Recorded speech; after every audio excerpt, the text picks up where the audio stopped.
Naruto anime में ऐसे बहुत से जुत्सु हैं जो कि ओवररेटेड है बट इतने पावरफुल नहीं है, जैसे कि नॉर्मल शैडो क्लोन जुत्सु। अब ये जुत्सु नारुतो एनिमे में हर एक शिनोबी यूज कर सकता है और इतना कुछ ज्यादा पावरफुल भी नहीं है। बट इसके अलावा भी नारुतो एनिमे में ऐसे बहुत सारे जुत्सु हैं जो कि गॉडली पावरफुल हैं, बट कोई भी इनके बारे में बात ही नहीं करता। तो इसीलिए आज के इस वीडियो में हम नारुतो एनिमे के कुछ अंडररेटेड जुत्सु डिस्कस करने वाले हैं। और इस वीडियो को हम स्टार्ट करेंगे लेस पावरफुल जुत्सु से और एंड करेंगे गॉडली पावरफुल जुत्सु पे। तो हमारी इस लिस्ट में less powerful but most underrated jutsu हैं अर्थ स्टाइल सैंड वॉल जुत्सु। अब ये इंग्लिश में इतना कूल नहीं है बट जैपनीज में इसे धतोनो शेंडोनो जुत्सु क्या के प्रोनाउंस किया जाता है। अब मुझे पता है मैंने अच्छे से इसे प्रोनाउंस नहीं किया है, बट फिर भी जैपनीज में सुनने में काफी कूल लगता है। तो अब अगर तुम इस जुत्सु को ध्यान से देखोगे तो ये दो बड़े बड़े अर्थ स्टाइल के गोले हैं जो कि एक दूसरे से कोलाइड करने वाले हैं, और इस कोलाइजन के बीच में जो भी आएगा वो मुझे नहीं लगता कि किसी भी हालात में बच सकता है। बट अब अगर तुम सोच रहे हो कि इसमें इतना क्या स्पेशल है, ये तो नॉर्मल अर्थ स्टाइल जुत्सु है, तो तुम यहीं पे मिस्टेक कर रहे हो, बिकॉज ये कोई नॉर्मल अर्थ स्टाइल जुत्सु नहीं है। अगर तुम इनका साइज देखो तो इनके बीच में 10 टेल ट्रैप है जो कि आई डोंट थिंक कि साइज में छोटी होगी। और तुम इस जुत्सु के साइज को माद्रा के मीटियोर से भी कंपेयर कर सकते हो, एक्सेप्ट माद्रा ने वो मीटियोर सभी शिनोबीज पे गिराया था, जबकि यहाँ पे इस जुत्सु को 10 टेल को ट्रैप करने के लिए यूज किया जा रहा है। बट अगर इसी सेम जुत्सु को नॉर्मल शिनोबीज के अगेंस्ट में यूज किया जाता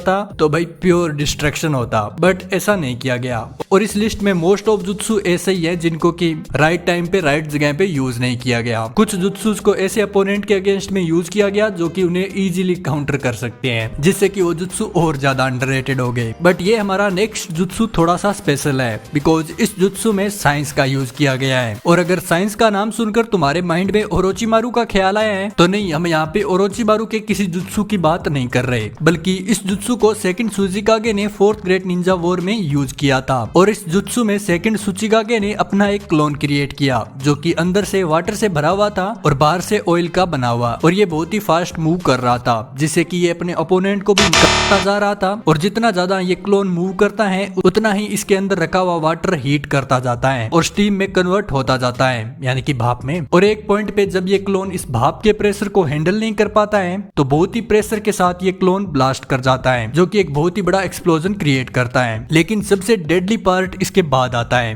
एयर के अंदर के मॉइस्चराइजर को गैदर करके रिपेयर हो जाता है। और ये सेम प्रोसेस बार बार दोहराता रहता है जब तक कि इसे कोई डिस्ट्रॉय ना कर दे। बट अगर तुम नहीं समझ पाए हो तो तुम इसे कुकर के एग्जांपल से भी समझ सकते हो। जब कुकर के अंदर पानी को गर्म किया जाता है तो पानी भाप बनने लगता है, लेकिन पानी को बाहर निकलने की कोई जगह नहीं होती, इसीलिए वो पानी कुकर की सीटी से बाहर निकलता है और हमें कुकर की सीटी सुनाई देती है। लेकिन अब जरा इमेजिन करके देखो कि उस कुकर पे कोई सीटी ना हो तो क्या होगा? तो वही होगा जो कि मैंने तुम्हें अभी एक्सप्लेन किया, पूरा का पूरा कुकर ब्लास्ट कर जाएगा। आई मीन जैसा कि सेकंड सुचिकागे के साथ हुआ। और ये प्रोसेस काउंटलेस टाइम तक होती रहती है। लेकिन इस कुकर को 4th ग्रेट निंजा वॉर में गारा ने अपने फादर की सैंड की मदद से रोक दिया था, और अगर गारा के पास उसके फादर की सैंड नहीं होती तो शायद 4th ग्रेट निंजा वॉर को सेकंड सुचिकागे ही खत्म कर देता, बिकॉज ओनिकी भी उसके सामने कुछ नहीं कर पा रहा था। तो तुम देख सकते हो कि सेकंड सुचिकागे कितना ज्यादा पावरफुल था। बट हमारा ये नेक्स्ट वाला मेरा सबसे फेवरेट है बिकॉज ये गेंजुत्सु है, और अगर हम गेंजुत्सु की बात करें और द गॉड ऑफ गेंजुत्सु इताची उचिया को ना इंक्लूड करें,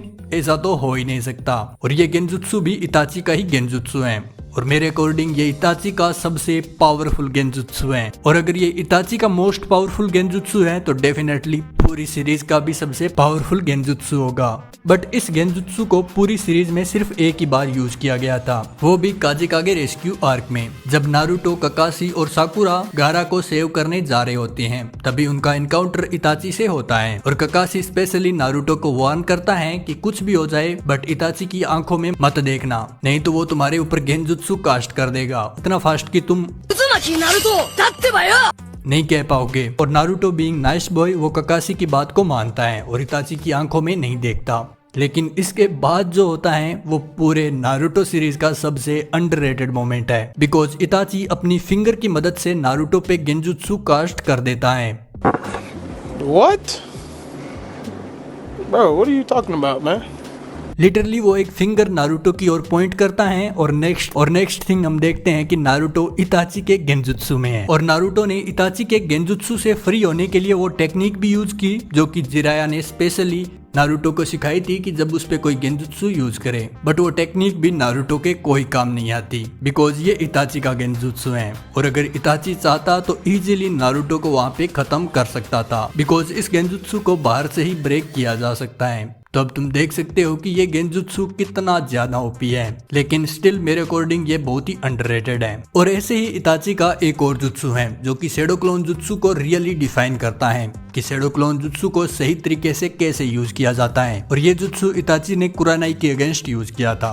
और हाँ, यहाँ पे मैं कोई उस गेंजुत्सु वाले मजाक की बात नहीं कर रहा, जब इताची ने रियली दिखाया था कि गेंजुत्सु क्या होता है और उसका गेंजुत्सु कितना ज्यादा सुपीरियर है। लेकिन इसके बाद भी जब आसुमा, कुरानाई और ककाशी मिलकर इताची के अगेंस्ट फाइट करने वाले होते हैं तो इताची अपने एक शैडो क्लोन को ब्लास्ट कर देता है। अब ये इताची ने कैसे किया ये तो हमें नहीं पता, लेकिन अब इमेजिन करके देखो कि इताची ऐसे 1000+ शैडो क्लोन को एक साथ ब्लास्ट कर पाए। आई मीन अगर इताची एक शैडो क्लोन को ब्लास्ट कर सकता है तो वो 1000 शैडो क्लोन को भी ब्लास्ट कर सकता है। और ऐसा भी नहीं है कि इताची 100 या फिर 1000 शैडो क्लोन क्रिएट नहीं कर सकता बिकॉज अगर एक normal shinobi 5-10 shadow clone create कर सकता है तो डेफिनेटली इताची तो 100+ शैडो क्लोन तो क्रिएट कर ही सकता है। और अगर इतने शैडो क्लोन को एक साथ ब्लास्ट किया जाए तो तुम इमेजिन कर सकते हो कि कितना ज्यादा डिस्ट्रक्शन होगा। और ऐसी कई ट्रिक हैं जो कि इताची ने छिपा के रखी हैं बिकॉज हमें पता है कि इताची ने अपने किसी भी अपोनेंट के अगेंस्ट अपनी फुल पावर का यूज नहीं किया। तो अब तुम सोच ही सकते हो कि इताची कितना ज्यादा पावरफुल था। तो इसी के साथ आज के इस वीडियो को यहीं पे खत्म करते हैं, लेकिन मेरे पास ऐसे बहुत सारे अंडररेटेड जुत्सु हैं जो कि मैं तुम्हारे साथ डिस्कस करना चाहता हूं, बट अभी इस वीडियो की लेंथ थोड़ी ज्यादा हो रही है और अभी मैं इतने बड़े वीडियो को प्रोड्यूस नहीं कर सकता। तो अगर तुम्हें इसका नेक्स्ट पार्ट देखना है तो इस वीडियो पर 200 लाइक करवा दो। और हाँ, अगर तुम्हें ऐसे वीडियो सबसे पहले चाहिए तो तुम हमारे चैनल के मेंबर बन सकते हो, जहाँ पे कि तुम सबसे पहले ऐसे वीडियो को देख पाओगे। और इसी के साथ आज के इस वीडियो को यहीं पे खत्म करते हैं। बाय।